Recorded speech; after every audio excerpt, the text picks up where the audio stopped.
начала года из нашей страны на постоянное место жительства уехали больше 21,5 тысяч человек.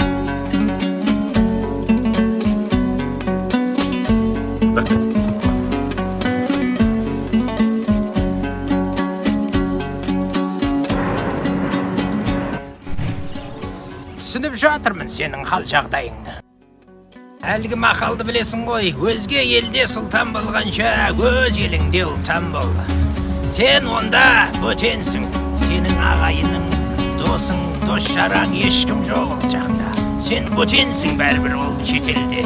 Мына туған жерің, ата-бабаң тастап кеткен. Соны қалай қиып тастап кетіп бара жатсың, балам? Ойлан, әлі де кеш емес. Пап, мен Турцияға демалуға баратырмын ғой, бір-ақ аптаға.